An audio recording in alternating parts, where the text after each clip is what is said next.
आपको लखनवी अंदाज, मानवीय करुणा की दिव्य चमक, उत्साह एवं अट नहीं रही है और कन्यादान, जो कि आपकी पाठ्यपुस्तक क्षितिज भाग 2 से है, उसका रिवीजन बता रही हूँ। उसके साथ साथ कृतिका, जो आपकी पाठ्यपुस्तक है, कृतिका भाग 2, उसमें माता का आंचल, जार्ज पंचम की नाक और साना साना हाथ जोड़े, इसका भी रिवीजन बताऊंगी। रिवीजन में मैं आपको पाठ का छोटा सा सारांश बताऊंगी और साथ में उनके महत्वपूर्ण प्रश्नोत्तर बताऊंगी। ये जो आपका पाठ्यक्रम है, ये आपका सत्र 2 में आने वाला है। व्याकरण में जो पार्ट आपका आएगा उसमें है अनुच्छेद लेखन, पत्र लेखन, विज्ञापन लेखन और संदेश लेखन।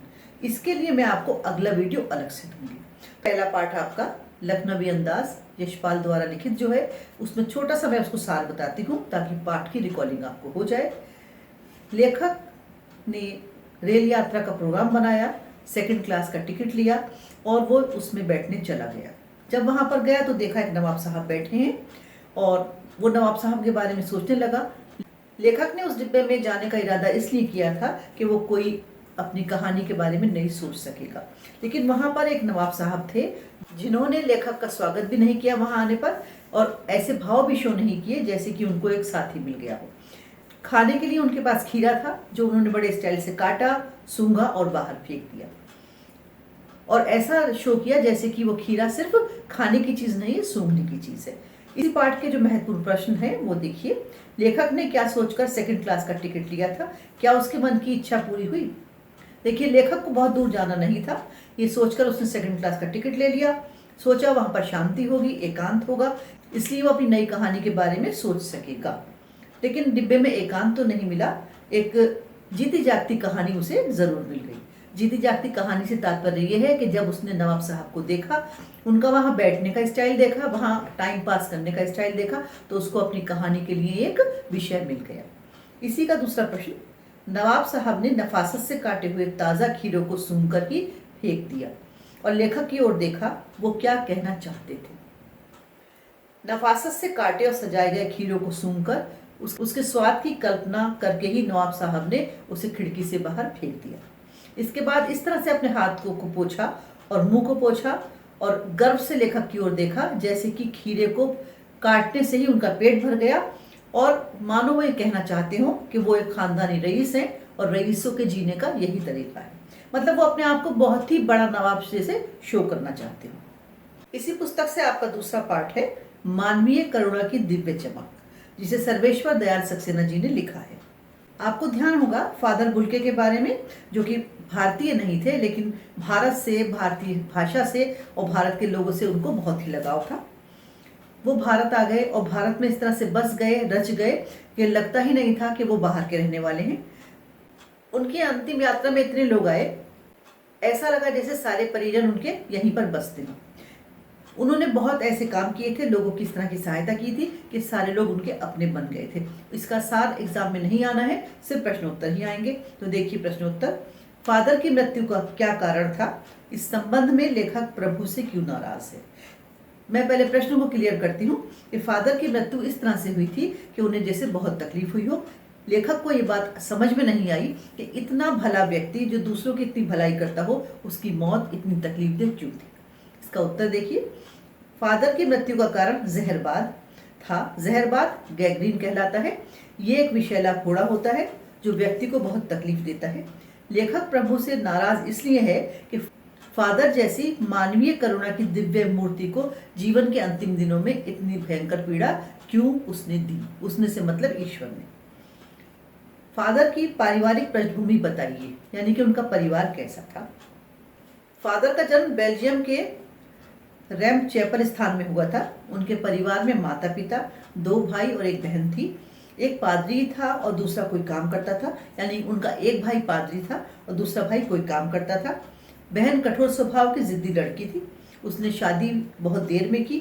फादर को अपनी माँ से बहुत लगाव था और माँ की चिट्ठियाँ अक्सर उनके पास आती थी और माँ को याद करके अक्सर वो खो जाते थे, यानी कि माँ को बहुत मिस करते थे। इसी में अगला प्रश्न, फादर के व्यक्तित्व के किस पक्ष को दिव्यता कहा गया है? क्या आप इससे सहमत हैं? आप इससे सहमत हैं? इसमें हर व्यक्ति के निजी राय, निजी मत हो सकता है, लेकिन देखिए इसका अर्थ। दिव्यता का अर्थ है देने का भाव, जो व्यक्ति बिना बदले के दूसरों को कुछ बांटता है वह दिव्यता से युक्त कहलाता है। फादर के चरित्र में भी यही गुण था। वे बिना किसी स्वार्थ के सबको अपना स्नेह, अपना आशीर्वाद और वात्सल्य बांटते थे। भाषा और साहित्य के प्रेमी उनकी विद्वता का आनंद लेते और सामान्य लोग उनके अपनेपन और साधुपन के स्वभाव का। वे सदा मुस्कुराते रहते थे और सब पर अपना स्नेह एक सा लुटाते थे। बदले में प्रशंसा के दो शब्द भी वो कभी नहीं चाहते थे। कोई संदेह या शक नहीं कर सकता कि उनका व्यक्तित्व दिव्यता से प्रकाशित था। आपके विचार से बुल्के ने भारत आने का इरादा क्यों किया होगा? बुल्के ने भारत आने का मन क्यों बनाया, इस विषय में लेखक ने तो कुछ नहीं बताया है कि उन्हें ऐसा करने की प्रेरणा कहाँ से मिली, लेकिन यहाँ आकर जिस प्रकार के जीवन और संस्कारों को उन्होंने अपना लिया था उससे ऐसा लगता है कि ये ईश्वर की इच्छा थी। उसी की प्रेरणा से वो भारत आए और यहाँ के लोगों की उन्होंने सेवा की। ये हो गया आपका जो गद्य के दो पार्ट हैं। अब देखिए कविताएं आपकी। कन्यादान, जिसके कवि ऋतुराज हैं। कन्यादान का सारांश मैं आपको बताती हूँ। ये वही कविता है जिसमें माँ बच्ची से कहती है कि आग जलने के लिए नहीं है, आग रोटियां सेकने के लिए है। कभी भी किसी से नाराज हो जाओ तो अपने जीवन का अंत मत कर देना।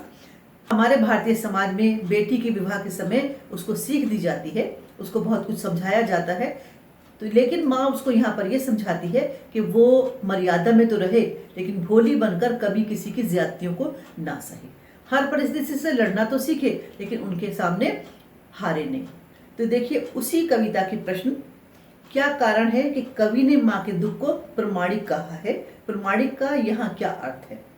कवि ने माँ के दुख को प्रमाणिक इसलिए कहा है क्योंकि उसमें किसी प्रकार का दिखावा ना था। यहाँ प्रमाणिक का अर्थ है वास्तविकता, यानी कि असलियत, यानी कि रियलिटी। आपके विचार से माँ द्वारा बेटी को दी गई सीख कहाँ तक उचित है? हमारे विचार से भी और लेखक के विचार से भी और आपके विचार से भी ऐसा मैं सोचती हूँ कि माँ द्वारा दी गई जो सीख है वो एकदम ठीक है। आज के समय की ये मांग है। ये बिल्कुल ठीक है कि माता पिता बेटी को परंपरा सिखाएं, लेकिन परंपरा के नाम पर उसका कोई शोषण करे, ये उन्हें नहीं सिखाना चाहिए। बेटी डोली में जाना और अर्थी में लौटना, ये जो सीख है माता पिता की, इस सीख के कारण ही कई बार बेटियां ससुराल में घुट घुट कर मर जाती हैं, लेकिन कभी आवाज नहीं उठाती। ये जो हमारी कविता है वो नारी पर अत्याचार करने वालों को सीख देने वाली है कि अगर उस पर कोई अत्याचार करेगा तो वो कुछ भी उनके इस अत्याचार को सहन नहीं करेगी और अपने जीवन को सम्मान पूर्वक जिएगी और जीवन की रक्षा भी करेगी। कवि ऋतुराज ने माँ के मुख से जो सीख दिलवाई है वो आज के युग की मांग है, और ये एकदम ठीक है कि बेटा आग जो है रोटियां बनाने के लिए है, जलने के लिए नहीं है।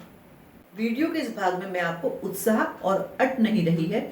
देखिए पहली कविता जो उत्साह है वो एक गीत है जो बादल को संबोधित है। बादल निराला जी का बहुत ही प्रिय विषय है, क्योंकि बादल जो है वो प्यासे जन की आकांक्षा को पूरा करने वाला है। बादल के कारण ही जो नए अंकुर हैं वो पनपते हैं, पलते हैं, बड़े हो जाते हैं। बादल क्रांति का प्रतीक भी है। बादल क्रांति की चेतना को भी सफल करने वाला है। कवि निराला जी बादल के माध्यम से मानव को प्रेरित करते हैं, प्रोत्साहित करते हैं, और कवि अपनी इच्छा को प्रकट करते हैं कि बादल इतना गरजो, इतना बरसो कि पूरे आकाश को, पूरे संसार को तुम भर दो, सब तरफ तुम छा जाओ। तात्पर्य यह है कि इतना कोशिश करो कि सारी संसार में खुशियां बिखर जाएं, उत्साह से संसार उत्साहित हो जाए। इस कविता का सारांश, कवि बादल के माध्यम से परिवर्तन के लिए युवा शक्ति का आह्वान करते हैं। गगन पर घिर आए काले बादल अपने भीतर कल्पना और नवजीवन दोनों को सजोए हुए हैं। बादल अर्थात युवा शक्ति वज्र के समान है, जो शोषण का अंत करके समाज को नया जीवन देगा। आज विश्व शोषण और उत्पीड़न से पीड़ित है। ऐसे में युवाओं का परिवर्तनकारी शक्ति मुक्ति रूपी वर्षा से राहत पहुंचाएगी। अतः कवि बादलों से भी गरज कर बरसने का आह्वान करता है। इसी में पहला प्रश्न आप देखें, उत्साह कविता में निहित संदेश स्पष्ट कीजिए। उत्साह एक व्यापक अर्थ और संदेश देने वाली प्रतीकात्मक कविता है। बादल के रूप में कवि युवा शक्ति का आह्वान कर रहा है।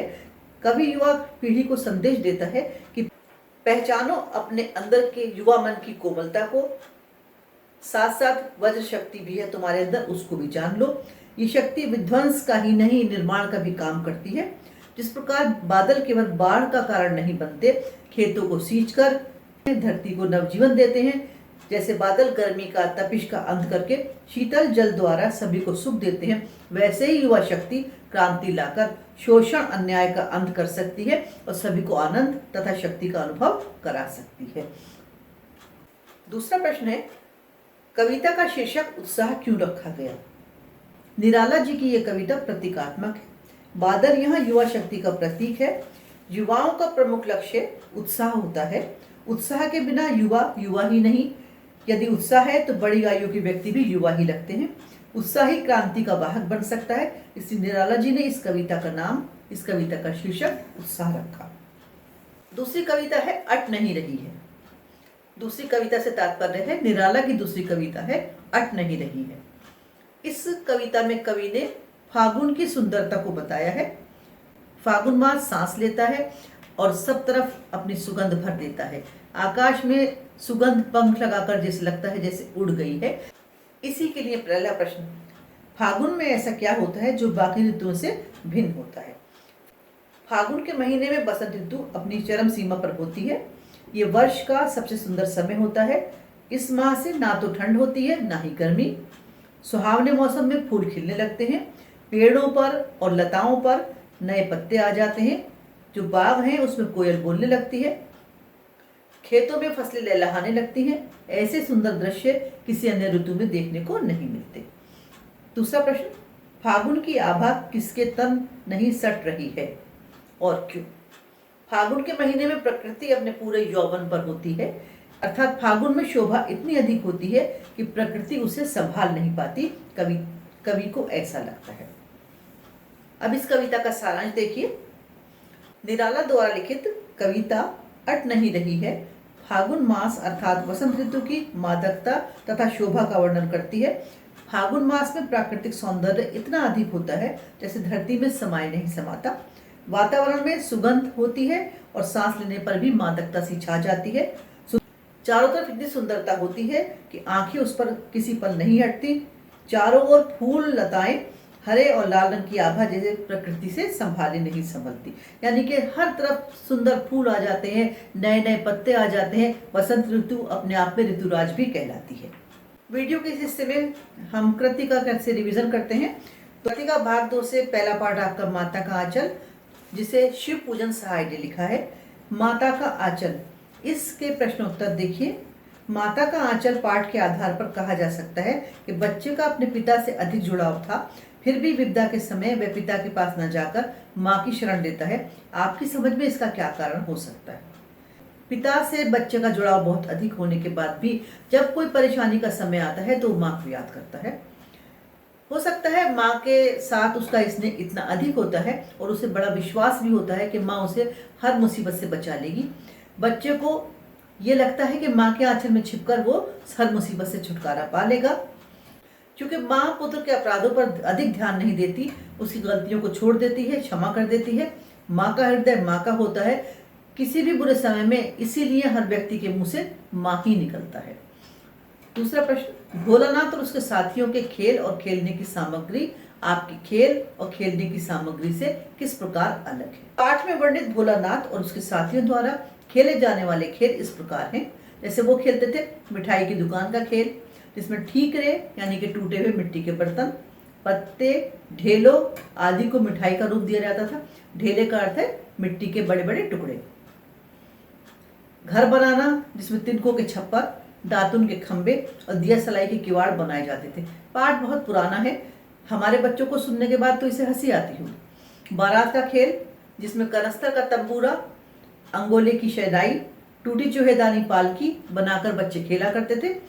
फसल पकने का खेल, घिरनी लगाकर लड़के बैल बनते और उसकी मोट खींचते। तो ये वाले खेल भोलानाथ तो उसके साथ ही खेला करते थे, जो कि ग्रामीण पृष्ठभूमि के खेल थे। आज के बच्चे क्रिकेट, कैरम, लूडो खेलते हैं, गेंद से खेलते हैं। छोटे बच्चे रेलगाड़ी का खेल भी खेलते हैं। लेकिन आज हम 2022 में जब ये पाठ पढ़ रहे हैं, तब हम और हमारे बच्चे मोबाइल पर गेम खेलते हैं, नेट पर खेलते हैं। अब कैरम, लूडो भी पीछे छूट चुके हैं। सभी चीजें समय और परिवेश के साथ बदलती रहती हैं।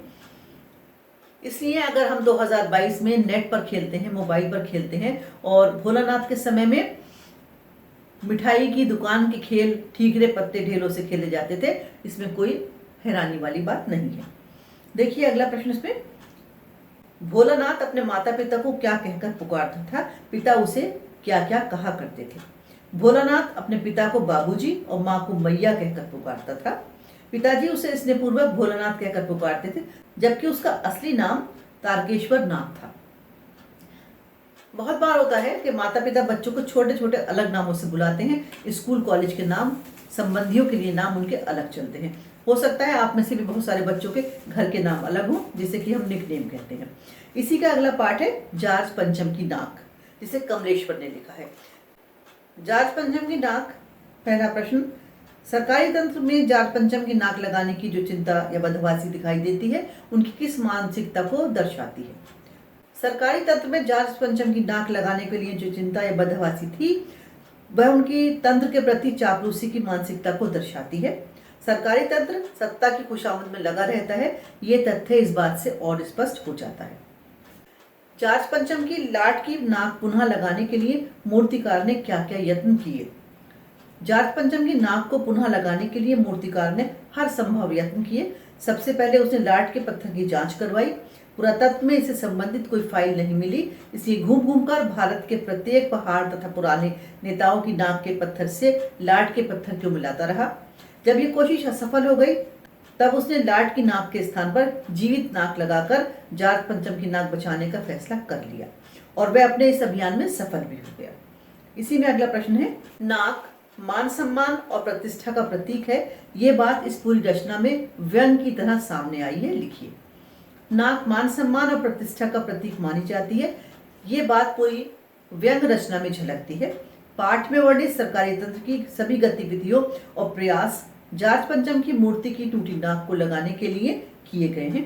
सबकी एक ही परेशानी है कि मूर्ति की नाक किसी भी तरह लग जानी चाहिए, नहीं तो हमारी नाक यानी सम्मान भी नहीं बचेगा। रानी के दौरे के समय क्या मुश्किल आ गई। रानी के भारत दौरे के समय एक बड़ी मुश्किल आ गई। देश की राजधानी दिल्ली में इंडिया गेट के पास जार्ज पंचम की लाट से उसकी नाक एकदम गायब हो गई। ये नाक ब्रिटिश साम्राज्य के सम्मान का प्रश्न है। यदि रानी भारत आती, उन्हें जार्ज पंचम की लाट से नाक गायब मिलती तो देश के लिए बड़ी शर्म की बात होती। इसीलिए नाक को लगाने के तमाम प्रयास किए जा रहे थे। अखबारों में कौन सी बात गौर करने वाली थी। अखबारों में गौर करने वाली बात यह थी कि उस दिन किसी भी अखबार में उद्घाटन की खबर नहीं छपी थी, कहीं कोई फीता काटा गया ये खबर भी नहीं छपी थी, कहीं कोई सभा हुई ये खबर भी नहीं छपी थी, किसको अभिनंदन पत्र मान पत्र भेंट किया गया ये खबर भी नहीं छपी थी। उस दिन का अखबार सभी खबरों से खाली था। ये बात बहुत गौर करने वाली थी, क्योंकि जब रानी भारत आई बस वही खबर इसमें थी। इसी में आपका अगला पाठ है, साना साना हाथ जोड़ी, जिसके लेखक है मधु कांकड़िया। पहला प्रश्न, झिलमिलाते सितारों की रोशनी में नहाया गंतोक शहर लेखिका को किस प्रकार सम्मोहित कर रहा था। झिलमिलाते सितारों की रोशनी में नहाया गंतोक लेखिका को स्वर्गलोक जैसा लग रहा था। इस सुंदरता ने लेखिका के मन पर ऐसा जादू कर दिया कि उसे लग रहा था जैसे सब कुछ ठहर गया हो और बाकी सब चीजें बिल्कुल बेकार हो गई। दूसरा प्रश्न, गंतोक को मेहनतकश बादशाहों का शहर क्यों कहा गया। मेहनतकश का अर्थ है कड़ी मेहनत करने वाले और बादशाह का अर्थ है अपनी मर्जी के मालिक। गंतोक एक पर्वतीय स्थल है। पर्वतीय क्षेत्र होने के कारण यहाँ जीवन की स्थितियां बहुत कठिन है। अपनी आवश्यकताओं को पूरा करने के लिए लोग कड़ी मेहनत करते हैं। ये लोग कड़ी मेहनत से बिल्कुल नहीं घबराते, संघर्षपूर्ण जीवन के बीच बड़े मस्त रहते हैं। इसलिए गंतोक को मेहनतकश बादशाहों का शहर कहा गया है। लॉन्ग स्टॉक में घूमते हुए चक्र को देखकर लेखिका को पूरे भारत की आत्मा एक जैसी क्यों दिखाई दी। नॉन स्टॉप में घूमते हुए चक्र को देखकर लेखिका ने उसके बारे में पूछा तो पता चला ये एक धर्म चक्र है और इसे घुमाने पर सारे पाप धुल जाते हैं। ये बात सुनकर लेखिका को लगा कि पूरे भारत की आत्मा एक जैसी है। सारी वैज्ञानिक प्रगति के बाद आस्थाएं, विश्वास, अंधविश्वास, पाप पुण्य की अवधारणाएं एक सी है। मैदानी क्षेत्र में गंगा के विषय में भी ऐसी ही धारणा है।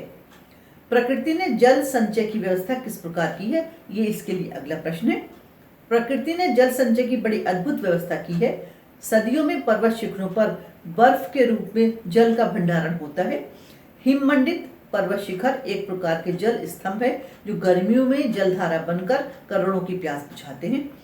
नदियों के रूप में बहती ये जलधारा अपने किनारे बसे नगरों, गांवों, जल संसाधन के रूप में तथा नहरों के द्वारा एक विस्तृत क्षेत्र का सिंचाई का काम करते हैं और अंत में जाकर सागर में मिल जाते हैं और सागर से जल भाप बनकर बादल के रूप में उड़ जाता है जो पर्वतीय क्षेत्रों में बर्फ के रूप में बरसते हैं। इस प्रकार जल चक्र द्वारा प्रकृति ने जल संचयन की तथा वितरण की व्यवस्था की है। आज के समय में प्रकृति के साथ किस तरह खिलवाड़ किया जा रहा है, इसे कैसे रोका जा सकता है। आज की पीढ़ी प्रकृति के साथ खिलवाड़ कर रही है, प्रकृति के विनाश पर तुली है, वनों का सफाया किया जा रहा है, जल में गंदगी बह रही है, वृक्षों को काटा जा रहा है, पर्यावरण प्रदूषण दिन रात बढ़ रहा है। इसे रोक सकते हैं, जैसे वृक्षों को काटने से रोकें और नए वृक्ष लगाएं, नदियों के जल को गंदा न करें, साफ रखें, वाहनों का प्रयोग कम करें, पर्यावरण को धुएं से बचाएं। हम प्रकृति के वातावरण को यथावत बनाए रखने का भरपूर प्रयास करें। अगला प्रश्न इसी के लिए, कंचनजंगा देखने की लेखिका की इच्छा पूरी क्यों नहीं हो पाई। गंतोक प्रवास के दौरान लेखिका की कंचनजंगा देखने की इच्छा पूरी न हो सकी। कंचनजंगा हिमालय की तीसरी सबसे बड़ी चोटी है। मौसम साफ हो तो गंतोक से ये दिखाई देती है, लेकिन लेखिका के गंतोक में रहने के समय मौसम अच्छा नहीं था, बादलों से ढका हुआ था, जिस कारण वो इसके दर्शन न कर सके। धर्मचक्र के साथ क्या विश्वास अथवा मान्यता जुड़ी है। धर्मचक्र या प्रेयर व्हील का संबंध बौद्ध धर्म से है। इसके साथ मान्यता जुड़ी है कि इन्हें हाथों से घुमाने वाली प्रार्थना स्वीकार होती है और पाप नष्ट हो जाते हैं। लोग बड़ी आस्था के साथ इसे घुमाते हैं और अपनी मनोकामना पूरी होने की आशा करते हैं। पर्वतीय क्षेत्रों के बच्चों को किन कठिनाइयों का सामना करना पड़ता है। पर्वतीय क्षेत्रों में बच्चों को बड़ों की तरह कठिनाइयों से जूझना पड़ता है। उन्हें स्कूल जाने के लिए कई कई किलोमीटर चढ़ाई चढ़नी पड़ती है। स्कूल बस जैसी सुविधाएं वहां नहीं है। इसके अलावा बच्चों को पशु चराना, पानी भरना, लकड़ी ढोना और जंगलों से लकड़ी बीर कर लाना जैसे काम भी करने पड़ते हैं। कुल मिलाकर उनका जीवन सरल नहीं है, उन्हें बहुत कठिनाइयों से जूझना पड़ता है, तब कहीं जाकर वो कुछ सीख पाते हैं और पा सकते हैं। तो बच्चों, इस तरह से आपके हो गए ये सारे पाठ, 3 पाठ कृतिका के और बाकी के क्षितिज भाग 2 से।